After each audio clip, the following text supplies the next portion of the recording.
reconnaissent malades, Jésus a une guérison parfaite, qui se produit par la repentance et la foi dans l'œuvre rédemptrice accomplie sur la croix.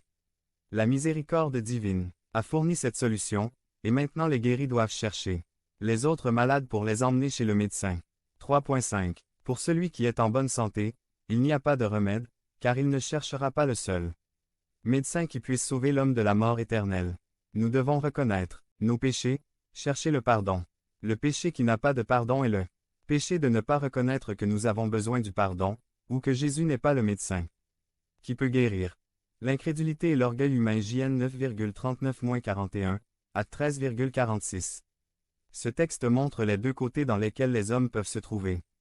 De quel côté es-tu? Êtes-vous un malade, un pécheur qui cherche Jésus pour obtenir le pardon, le remède à la pire de toutes les maladies?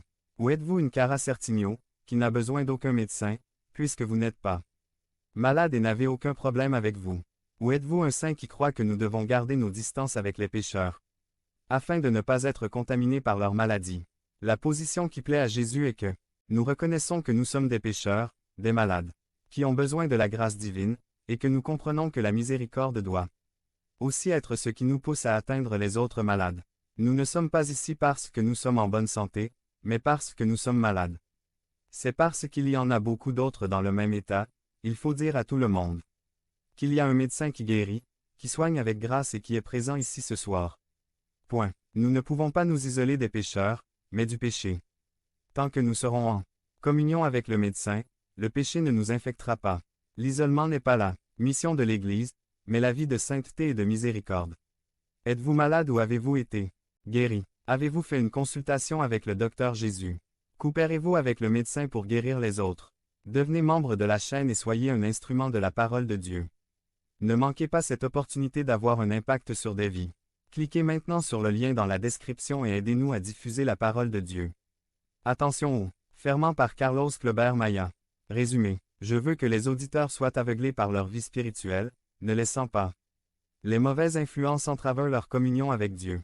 476. Objectif. Je veux que les auditeurs soient aveuglés par leur vie spirituelle, et ne laissent pas les mauvaises influences entraver leur communion avec Dieu. Introduction. Jésus est avec ses disciples dans la région de la mer de Galilée. Il multiplia les pains une seconde fois, nourrit une multitude et traversa la mer de l'autre côté. Les disciples ont oublié d'apporter suffisamment de pain volume 5, et sur le bateau ils n'avaient qu'un seul pain MC 8, 14. Jésus les avertit. Évitez le levain des pharisiens et des sadducéens volume 6 et D'. Hérode. MC 8.15. Ils ont lié cette recommandation au fait qu'ils n'avaient pas suffisamment de pain à bord du navire. Jésus est bouleversé parce que leurs pensées sont concentrées sur les choses matérielles, alors qu'ils devraient avoir une perception des choses spirituelles. 1. Nous devons faire attention aux choses spirituelles. 1.1. Plus importante que les choses matérielles est l'influence que les idées ont sur nous. Jésus les accuse d'aveuglement et de surdité spirituelle. Les disciples avaient des oreilles et des yeux dysfonctionnels et un cœur endurci MC 8. 17,18. 1.2. La levure est une métaphore de quelque chose qui, même si elle est petite, affecte une masse plus grande et la fait croître. À cette époque, la levure était en fait un peu de pâte déjà fermentée contaminée. 1.3. Le levain des pharisiens et des sadducéens est ce qu'ils enseignent. 12. Jésus prévient ses disciples. Méfiez-vous de l'influence de ces hommes.